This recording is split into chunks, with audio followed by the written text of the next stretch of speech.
Alors salut à tous, j'espère que vous allez bien. Aujourd'hui, on se retrouve pour une toute nouvelle vidéo consacrée à la découverte des métiers pour une toute nouvelle web-série qu'on a créée avec À chacun son avenir. Aujourd'hui, je suis au cœur du site de Thales Alenia Space à Cannes et on va rencontrer Hugo. Hugo qui a 23 ans et qui est ingénieur en alternance ici. Il va nous expliquer son métier. On va aller découvrir ça tout de suite. Suivez-nous. Enchanté Hugo. Salut. Toi Enchanté. Salut Théo. Ça va? Ça va et toi? Du coup, qu'est-ce que tu vas nous montrer aujourd'hui? Je vais vous montrer ce qu'on fait un peu chez Thales Alenia Space et je vais vous parler de mon parcours. Toi, tu es ingénieur en alternance, c'est ça? Je suis ingénieur en alternance chez Thales Alenia Space depuis, c'est ma dernière année, ça fait 3 ans que je suis là. Ok, bah c'est parti. Allez, On y go. va. Hugo, justement, est-ce que tu peux nous emmener dans ton bureau et nous faire découvrir un peu Ouais. le monde? Allez, du coup, viens. C'est là où on passe toutes les journées, on passe notre temps à réfléchir, à faire des calculs. Comme tu vois ici, on a énormément de tableaux sur lesquels on travaille, on met toutes nos Tu idées. travailles beaucoup sur ordinateur? Donc là, c'est mon bureau, à moi. Ok. Ça, c'est mon ordi portable avec lequel j'ai tous les outils de travail pour travailler. Ça c'est un coupon de cellules photovoltaïques sur lesquelles on avait fait des tests en salle blanche et du coup qu'on a là en réserve si on a besoin de reprendre des photos. Justement, tous les projets que tu fais chez Thales Alenia Space, est-ce que tu les utilises pour ton école? Est-ce que tu fais un rapport pour ton école à la fin ou... Alors, à la fin de l'école d'ingénieur, la dernière année, tu dois faire un PFE, ça s'appelle. C'est un projet de fin d'études. Donc sur ce projet de fin d'études, c'est environ un document d'une cinquantaine de pages. Tu vas expliquer tout ce que tu as fait, les procédés de fabrication que tu as décidé de faire, ton plan de développement, le plan marketing, comment tu vas aller chercher des financements. Et à la fin de cette soutenance, le jury te dit oui, vous êtes ingénieur, non, vous n'êtes pas ingénieur pour l'instant. Là, en alternance, le PFE, c'est ce qui va décider si tu vas être ingénieur ou pas.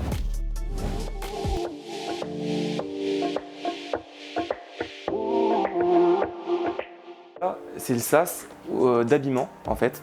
Donc là où tu vas mettre la tenue nécessaire pour aller en salle blanche. Donc je vais te montrer un peu comment ça marche. Ici, tu commences, bam, tu mets ta charlotte. C'est comme ce qu'on met pour aller au karting. Ensuite, petit casier à ton lion. Tu mets la blouse. Et justement, cette blouse, ça sert à quoi finalement? Alors en fait, ça s'appelle une tenue anti-statique. Alors la statique, c'est quoi? En fait, tu vois quand tu prends un ballon, tu frottes sur tes cheveux et tu lèves et tes cheveux se lèvent avec. Ça, c'est de la statique. En fait, c'est des micro-particules d'électricité. Et en fait, tu mets ça parce que c'est impossible que ça fasse de la statique sur ça. Et c'est pour pas endommager les micro-composants qu'il peut y avoir en salle blanche, par exemple.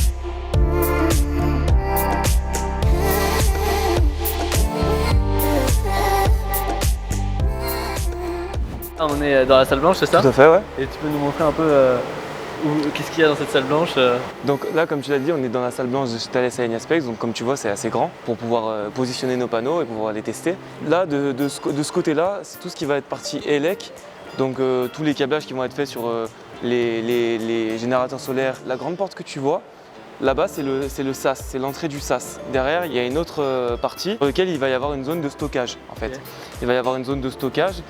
Et après, tu as une grande porte identique et qui mène sur le dehors. Et en fait, pour entrer de l'extérieur dans le sas, tu peux, mais ensuite il faut attendre un certain nombre de temps avant de rentrer dans la salle blanche, histoire que toutes les mauvaises particules partent grâce à l'aération. Je t'ai montré tout à l'heure, le coupon, ça s'appelle un panneau au nid d'abeille, donc c'est très léger. Dessus, il y a les cellules qui viennent être intégrées. Voilà. Tu sais à peu près ça pèse combien un grand panneau comme ça? C'est vraiment pas très lourd, on parle de quelques kilos. Chaque gramme que tu envoies dans l'espace est compté. Donc plus les panneaux vont être légers, plus on va pouvoir embarquer du matériel électronique.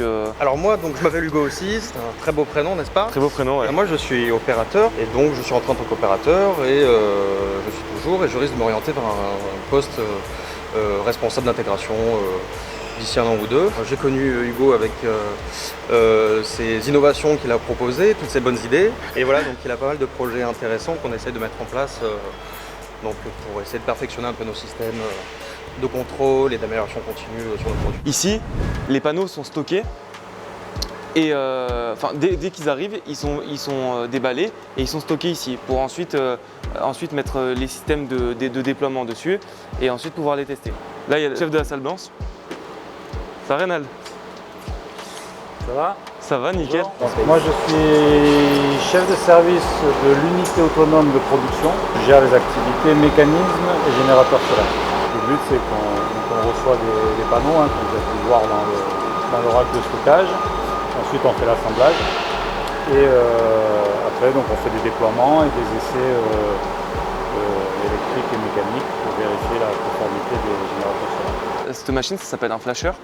Donc on vient mettre des panneaux devant et il y a une certaine lumière qui sort de cet appareil au fond là-bas et ça fait une sorte de flash qui va refléter en fait les flashs que peut générer le soleil. Donc on vient vérifier si le panneau réagit correctement. C'est du contrôle qualité.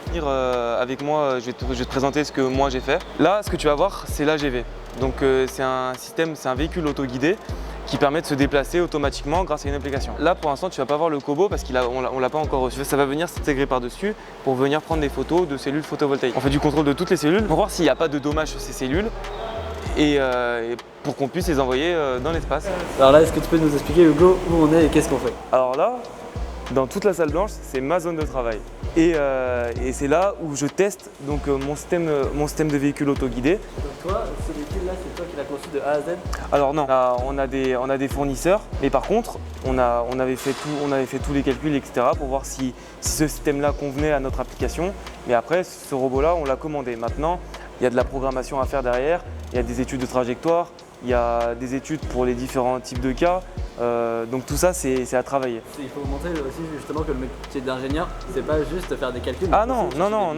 Parce que si tu as des idées plein la tête et que tu veux faire plein de projets dans une grande entreprise, bah derrière, faut que tu montres que ce projet, ça sera utile à Thales. Et tiens-nous informés et fais-nous des tests pour montrer que c'est concluant, quoi. Tu dois leur rendre des bilans régulièrement sur tes avancées. Des présentations, ouais, des présentations, rien que pour en parler.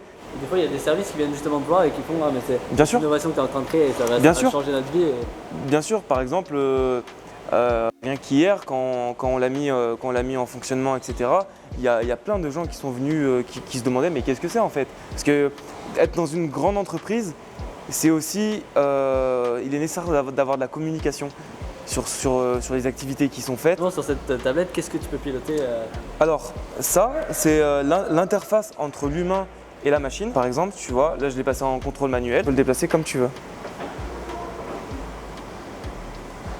Si tu veux essayer, c'est simple, c'est comme un joystick.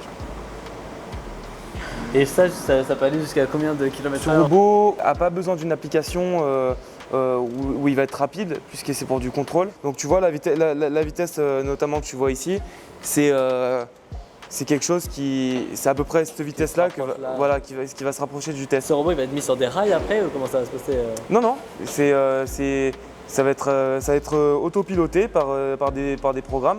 Par exemple, on en a fait quelques-uns. Je lui dis, voilà, il y a un point A, il y a un point B, va du point A au point B dans une rectiligne et il va le faire. Au sud de Thales, il y en a qui sont utilisés et par exemple pour porter du matériel. Ça, il y a quelques années encore, on ne pouvait pas l'imaginer que ça allait exister. Non, surtout l'utilisation en industrie, c'est assez récente. C'est une des premières chez Thales Alenia Space. Il est sur batterie, c'est ça? Ce robot, il est sur batterie, oui. Si pas trop de l'autonomie, suffit juste que dans le plus grand cas possible, donc quand on va tester nos plus grandes ailes, il faut que ça tienne tout le test. Donc ça, c'est dans les calculs, ça va prendre un peu. C'est dans les calculs d'autonomie, selon la vitesse que tu lui donnes, selon comment il est chargé. Il y a pas mal de calculs. Et donc une fois que le robot sera déclenché sur l'aile, plus personne n'aura besoin de toucher, il fera tout seul? Alors, il y aura quand même à chaque panneau, parce qu'une aile c'est composé de plusieurs panneaux, il va y avoir un arrêt où il y a un contrôleur qualité qui va venir dire ok, le test se passe bien. Eux ne s'abîment plus les yeux à venir vérifier, ça c'est le job du robot, mais il y aura toujours quelqu'un pour vérifier, d'où le terme contrôleur qualité en fait. Ce qu'on passe avant toute chose, c'est la sécurité chez Thales Alenia Space, donc la sécurité de nos ailes et de nos personnes. Notre robot il est muni de plein de capteurs par rapport à l'intelligence artificielle qui va s'occuper du repérage des défauts. Mais on travaille actuellement avec, pareil, c'est quelque chose qu'on fait faire par une entreprise partenaire. Le modèle a été très bien entraîné et par exemple sur un ancien test qu'on a fait sur une aile mais juste avec des photos pour cette intelligence artificielle, on avait un taux de 100% des défauts repérés. Aucune marge d'erreur. Aucune marge d'erreur. Les documents qu'on fournit aux clients, ça s'appelle des test reports. Sur les test reports, on notifie tous les défauts qu'il peut y avoir sur nos cellules photovoltaïques. Tous les défauts qui avaient été repérés sur un test report par des opérateurs ont été vus par le robot, voire plus. Mais c'est des défauts qui sont acceptables. Donc on voit que le robot, ça va permettre une amélioration de la qualité. Une amélioration du travail des opérateurs et des contrôleurs qualité, une amélioration énorme des process. Puisque aujourd'hui, pour tester une aile comme ça, on est sur 1 à 2 semaines. Et avec un robot comme ça, on sera sur du 1 à 2 jours. Et bah là on vient de sortir des salles blanches, c'est déjà fini? Ouais, c'est déjà fini. C'était un plaisir de vous recevoir chez Thales Alenia Space pour vous montrer un peu ce qu'on a fait et vous parler de mon parcours. Et j'espère que ça suscitera des vocations vocations chez les jeunes. Merci beaucoup Hugo. Bon, On se dit à la prochaine. merci à toi, à la prochaine. Ciao. Allez, Merci. ciao.